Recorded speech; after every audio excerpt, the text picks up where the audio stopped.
From the Presidential Palace, Manila, Dateline Malacañang.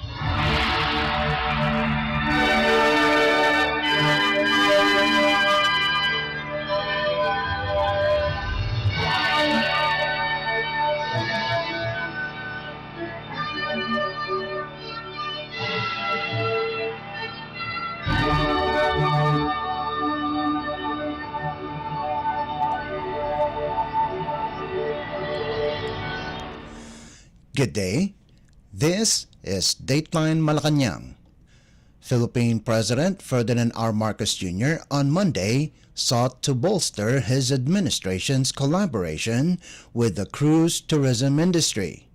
The president emphasized the government's goal to create an industry that benefits cruise lines and their members, as well as the local communities and travelers seeking to explore the Philippines' diverse culture. In his speech during the Sea Trade Cruise, or STC Asia 2024 in Parañaque City, President Marcos extended his warm and earnest invitation to all participants to deepen partnerships founded on the principles of shared success and mutual aspiration. The chief executive added that through collaboration and commitment, the Philippines is set to establish a hub for cruise tourism, a destination where innovation, collaboration, and sustainable growth converge. President Marcos said he expects a more vibrant cruise tourism in the country that could bring lasting benefits to all. This, as he noted, the increasing industry confidence on the Philippines' capabilities, considering that the country welcomed over 100 cruise calls across multiple destinations in 2023. President Marcos Jr. said the Philippines anticipates 109 calls for 2024, with other confirmed schedules extending to 2027. Despite this, the Philippine president said his administration's goal does not end at welcoming more ships, as it aims to create meaningful, lasting connections between travelers and the country. The president said the country aims to ensure that the cruise industry grows in practical and inclusive way by streamlining operations, enhancing efficiencies, and focusing on sustainable practices. President Marcos added that government is strengthening infrastructure, forging meaningful partnerships, and ensuring that both the cruise industry and local communities flourish. Other government efforts include the adoption of the 10-year Maritime Industry Development Plan 2028, the launching of the Maritime Industry Authority, or Marina's blockchain-enabled certification system, enactment of the Magna Carta of Filipino Seafarers, and commencement of the development of ladderized maritime education and training. The STC Asia 2024 focuses on expanding Asia's potential as a cruise tourism destination and market by bringing together global and regional stakeholders, including itinerary planners, port agents, cruise associations, cruise line executives, and government officials to discuss growth, challenges, and opportunities in the cruise and maritime industries. Dateline Malacañang. Philippine President Ferdinand R. Marcos Jr. on Monday called on the public to stay safe and vigilant as severe tropical storm Nika and two more tropical cyclones are expected to hit the country this week. President Marcos made the call as he said the government continues to closely monitor the developments of the operations for Nika. In a media interview after attending an event in Parañaque City, the president called on communities living along the path of the current tropical storm to follow their local government's precautionary measures. The chief executive admitted that the situation becomes a little complicated, given the strength and possible impact of the tropical cyclones on areas that are expected to be hit. President Marcos Jr. nevertheless assured the public that the national government is not letting its guard down, stressing that it will come in as soon as it can. So our equipment and our relief goods, and we will just have to see where the areas are that will be particularly hit. The problem is there is another one that's now 3,000 plus kilometers off the coast of Luzon. And that promises to be a stronger one. So we just have to continue to prepare. It becomes a little complicated because when, generally speaking, pagka nagkaroon tayo ng bagyo, sabihin, ito yung nasira, ito yung kailangan gawin, ayusin natin muna lahat yan. Ngayon, sinasabi natin, pag-isip-isip tayo kasi kung aayusin natin, tapos sisirain na naman ang susunod na bagyo, sayang lang yung ating ginawa. So kailangan natin magplano. Pero yung mga tao, kailangan na may kuryente, kailangan na may food supply, kailangan na may tubig, kailangan na ayusin ang kanilang bahay. So this is the balance that this is the tightrope that we are trying to navigate. It's just a little bit, we don't have a textbook to follow. We don't have a template to follow. It is climate change, and it is the new reality that we are having to face. I don't remember, I've been around for a long time, I don't remember seeing this many tensions of this strength. Maaari yung isang malakas, tapos may susunod na isa, may hangin ng konti. Pero hindi yung sunod-sunod na malakas. At saka sunod-sunod. Hindi man tayo pinagbigyan na isang linggo. So this is what we are monitoring now. We're trying to see what the damages are that we have to go in already. This storm will leave the Philippine area of responsibility around 2 p.m. tomorrow, Saturday. But then we have to watch the new one coming in. Okay. So that's where we're at right now, and just trying to keep watch, making sure that everybody's safe. We have done some initial evacuations already. So we'll just try to stay safe. So everyone, please listen to your local government and authorities who tell you what to do. As soon as the national government can come in, we will come in.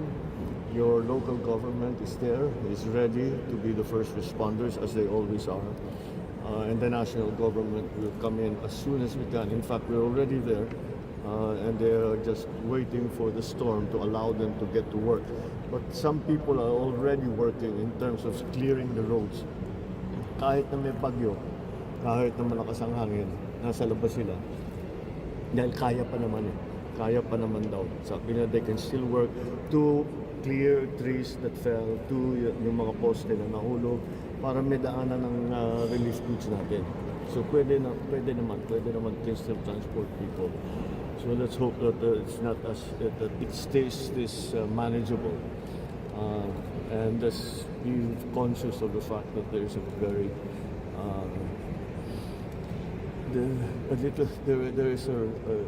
there is another very significant weather system coming into the Philippines after that. Philippine President Ferdinand R. Marcos Jr. Dateline Malacañang.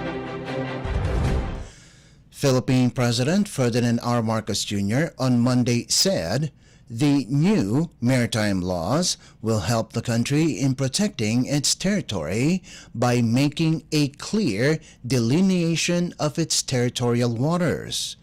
In a chance interview on the sidelines of an event at the Okada Manila in Parañaque City, the president said he is not surprised of China's reaction on the enactment of the Philippine Maritime Act and Philippine Archipelagic Sea Lanes Act that emphasizes the Philippines' rights to its territorial waters.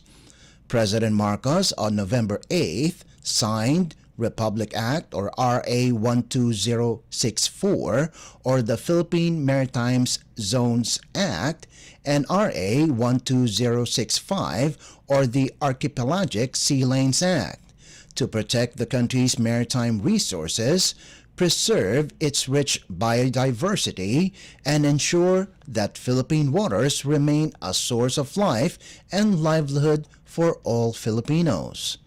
The Maritime Zones Act identifies the Philippine internal waters and defines the archipelagic waters, full entitlement of a 12 nautical mile territorial sea, declaration of a 24 nautical mile contiguous zone from the baselines, and the 200 nautical miles exclusive economic zone or EEZ and continental shelf where the Philippines can exercise sovereign rights and jurisdiction. On the other hand, the Archipelagic Sea Lanes Act establishes 2 east-west routes and 1 north-south route, namely the Sea Lane 1, which is from the Philippine Sea to the Balintang Channel to West Philippine Sea, Sea Lane 2, Celebes Sea to Sibuto Passage, Sulu Sea, Cuyo East Pass, Mindoro Strait, and then the West Philippine Sea, and Sea Lane 3, Celebes Sea, Basilan Strait, Sulu Sea, Nasubata Channel, Balabac Strait, West Philippine Sea. The 3 sea lanes are designated routes and passages in archipelagic waters where all ships and aircraft have the right to traverse in a continuous, expeditious, and unobstructed manner. Well, that's not unexpected, but we have to define closely. Marami tayong sinasabi that we have to protect our sovereign rights and our sovereignty. So it serves a purpose that we define closely what those boundaries are, and that's what we're doing. Philippine President Ferdinand R. Marcos Jr. Dateline Malacañang. Philippine President Ferdinand R. Marcos Jr. on Monday expressed confidence that the Philippines' relations with the United States will remain strong under the leadership of U.S. President-elect Donald Trump. On the sidelines of an event at the Okada Manila in Parañaque City, the president told reporters that he believes there would be no major change in the two nations' relations, considering that the U.S. is the Philippines' oldest treaty partner. President Marcos on November 6 congratulated Trump, who is poised to be proclaimed on his second term as U.S. President. Trump, who served as U.S. President from 2017 to 2021, defeated U.S. Vice President Kamala Harris after posting an insurmountable lead in the 2024 elections.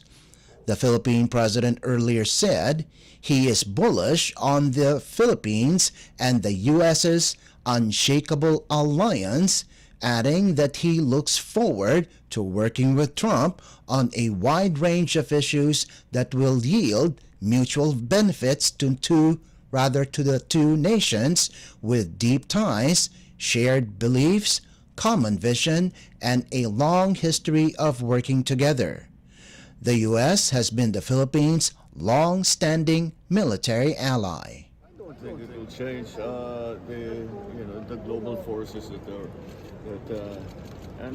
they are our oldest treaty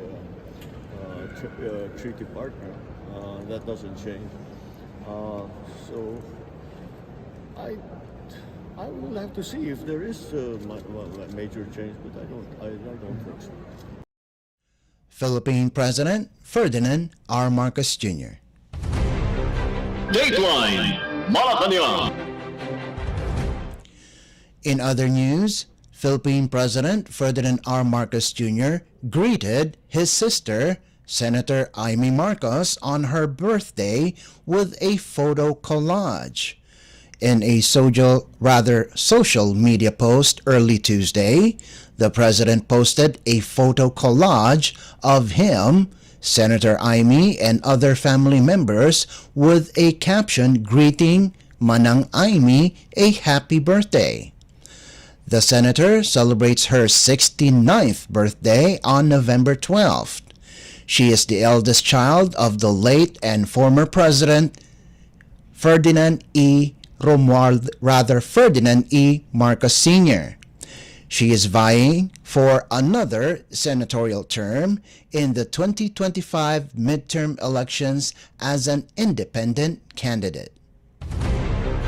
Dateline Malacañang.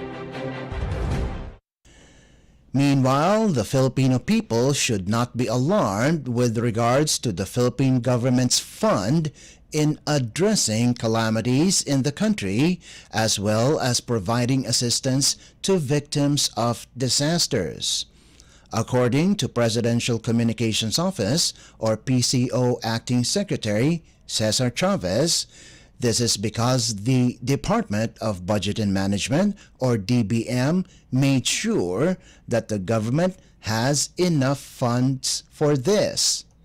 The secretary said because of the series of storms that entered the Philippines, it is only natural that the Quick Response Fund, or QRF, of government agencies be spent and used up, especially concerned agencies that primarily deals with disaster response. Nevertheless, Chavez said, the Filipino people should not be worried as the government has additional funding that can be used in times of emergencies.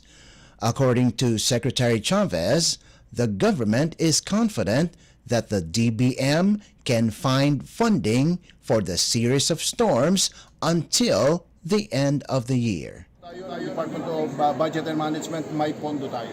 Totoo na nababawas siya. Historically, as early as October, sometimes September, yung calamity fund ng national at ng mga local na uubos na siya. Pero lagi may pagkukunan ng pondo ang gobyerno at mayroon tayong assurance mula kay DBM na mayroon tayong sapat na pondo para sa mga susunod na kalamidad bago sa katapusan ng hanggang sa katapusan ng Disyembre ito. May pondo tayo para sa pag-address, response ng gobyerno para sa kalamidad. Presidential Communications Office Acting Secretary Cesar Chavez. Dateline Malacañang. The Philippines and Australia are set to discuss opportunities to deepen defense cooperation, including through military exercises, regular maritime cooperative activities, and multilateral coordination. Australia Deputy Prime Minister and Minister for Defense Richard Marles will host Department of National Defense, or DND, Secretary Gilberto Chodoro Jr. for the inaugural Australia-Philippines Defense Ministers meeting in Canberra on November 12.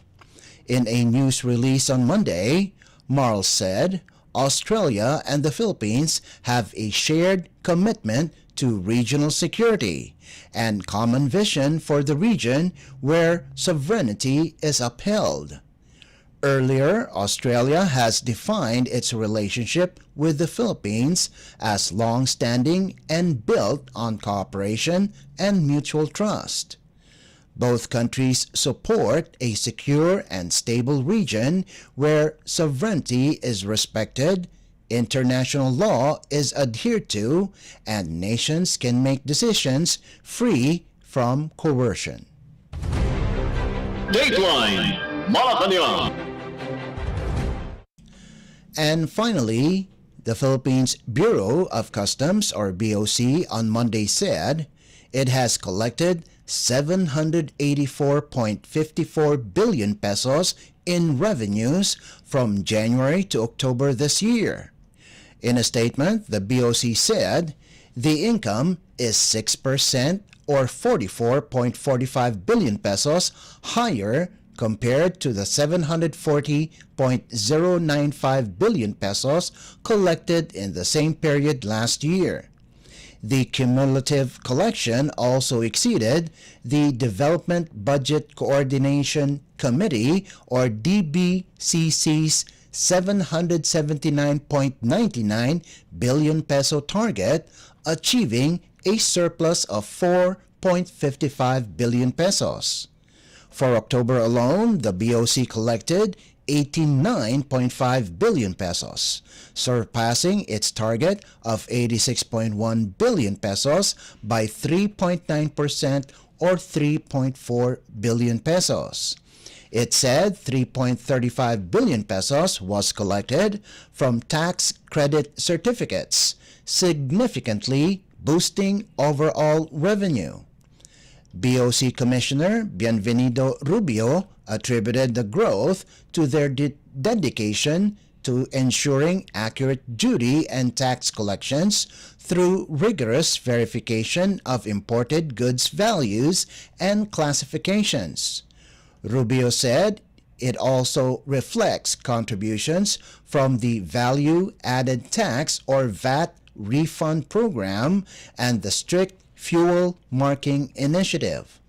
He added enhanced partnerships with other government agencies also played a key role in achieving goals, as well as streamlining procedures and supporting secure trade facilitation. Dateline Malacañang. Before we conclude our program, Radyo Pilipinas World Service of the Presidential Broadcast Service is heard over the following shortwave frequencies: 9.475 MHz, 15.640 MHz, and 17.820 MHz. You can also visit our Facebook page and YouTube channel at Radyo Pilipinas World Service. You will be able to hear and view our Filipino and English programs, including news updates here in the Philippines. Kindly subscribe, like, and share our post as well. And that concludes this edition of Dateline Malacañang.